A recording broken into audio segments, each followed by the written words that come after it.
ફ્રાન્સના દ્વાર વધુ મોકળા બનશે. રાષ્ટ્રપતિ મેક્રોએ વિઝા સુવિધાઓ અને શૈક્ષણિક આદાન-પ્રદાન પર આપ્યો ભાર.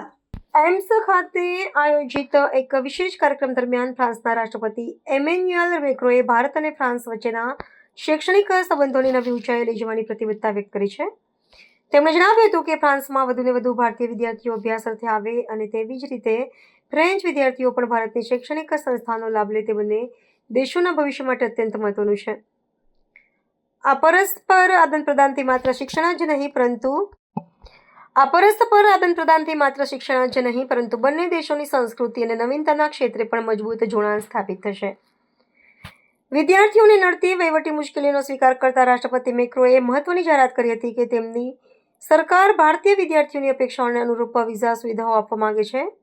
તેમણે સંકેત આપ્યો હતો કે વિઝા પ્રક્રિયાને વધુ સરળ, ઝડપી અને વિદ્યાર્થીલક્ષી બનાવવામાં આવે, જેથી કરીને તેજસ્વી ભારતીય યુવાનો કોઈપણ અવરોધ વિના ફ્રાન્સની વિશ્વસ્તરીય યુનિવર્સિટીઓમાં ઉચ્ચ શિક્ષણ મેળવી શકે. આ પહેલ ભારત ફ્રાન્સના નવીનતા વર્ષ 2026ના લક્ષ્યાંકોને પ્રાપ્ત કરવામાં પણ પાયાની ભૂમિકા ભજવશે. રાષ્ટ્રપતિએ ઉમેર્યું કે વિજ્ઞાન, ટેકનોલોજી, કલા અને સંશોધન જેવા ક્ષેત્રોમાં બંને દેશોના યુવાનો સાથે મળીને કામ કરે તે માટે શિષ્યવૃત્તિ અને વિશેષ શૈક્ષણિક પ્રોગ્રામ્સમાં પણ વધારો કરવામાં આવશે. એમ્સ જેવા પ્રતિષ્ઠિત સંસ્થાનમાં સંબોધન કરીને તેમણે સ્વાસ્થ્ય અને તબીબી સંશોધનના ક્ષેત્રે પણ સહયોગની નવી તકો તરફ ઇશારો કર્યો હતો. ફ્રેન્ચ રાષ્ટ્રપતિના નિવેદનથી વિદેશમાં અભ્યાસ કરવા ઈચ્છતા હજારો ભારતીય વિદ્યાર્થીઓમાં ઉત્સાહનો માહોલ જોવા મળી રહ્યો છે. I think what's important to me to convey as well, on top of Rush and this cooperation between high schools, universities, research centers, and so on, it's about exchanging more between our students. And both of you are, I mean, you had a PhD, if I understood properly. You did a PhD as well. But it's very important for us to welcome more Indian students and to have more French students coming here. We speak about 10,000 per year, more or less. It depends on the season. Sometimes people tell me it's 9,300. Sometimes my ambassador told me it's 11,000. So it should be around 10,000 per year. Okay.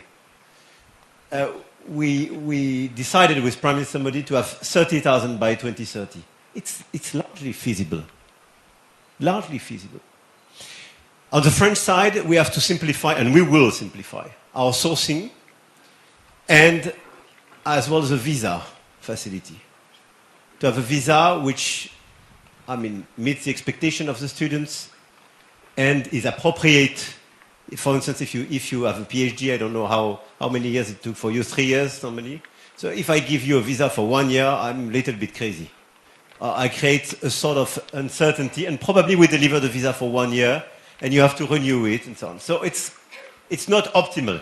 So on the French side, we will clearly streamline this approach in order to have something which meets the expectations and is much more practicable for the students and the schools.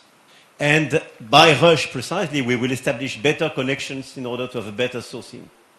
Because India, 10 years ago, 15 years ago, was not the number one source of students. Let's be honest. So I want our universities and high school to do much more, but we will do as well much more in terms of administrative facilities. At the same time, I want all the Indian students to be sure that if you come to France, you have the best in class teaching, you have access to the research centers and exactly the ecosystem you mentioned. With a lot of interdisciplinarity, you have, I mean, if you study in AI, you can have both, obviously, data scientists, mathematicians, you can have fundamental research with clearly the interaction with startups, but you can have as well interdisciplinarity with philosophy and other disciplines, because it's super important to have the model of AI we do believe in. And this is exactly what we have on our campus. And I want you to be sure that you can have all your different lessons, your approach, in English. Because I know that sometimes they're still exchanging with a lot of students. They say, I will not join France. I don't have a sufficient level in French language. No. You can come for a PhD, even for a master degree, and you will be teaching French. In English, sorry. Obviously, you can learn French in parallel, but you will be educated and you will have all the facilities in English. And it's very important to have that in mind, to convey to the all the students here in India that we do have these facilities and this access. And my last point, because sometimes there is source of misunderstandings, I'm making my pitch for attracting more Indian students, as you see.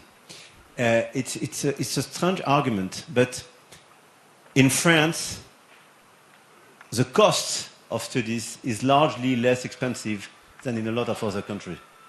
It's not the signal, it's bad quality. I'm serious. I had a lot of students saying to me, okay, it's almost for zero. It should be a terrible level of quality. Because everywhere in the rest of the world, you have to pay a lot of money to have 1 year. It's our, I would say, collective choice in France. The taxpayer contributes much more than the student. It's more fair. You can have some contributions are non-French students, but it's much more limited than in the equivalent Anglo-Saxon universities. So we can ask for some fees. It depends, and I think it's good that each university and each high school has its own model and will be free to have its own model. But we are very far from the level of fees in the Anglo-Saxon universities. But just take it as a collective choice, but not the signal that there is a lower quality. It's not true at all. The government is paying for the difference. This is my clarification after several interactions with students. So I clearly invite much more Indian students to come at master or for a PhD and to share the experience you had, because I really believe that we can provide a unique experience, and you pitched France much better than I could do.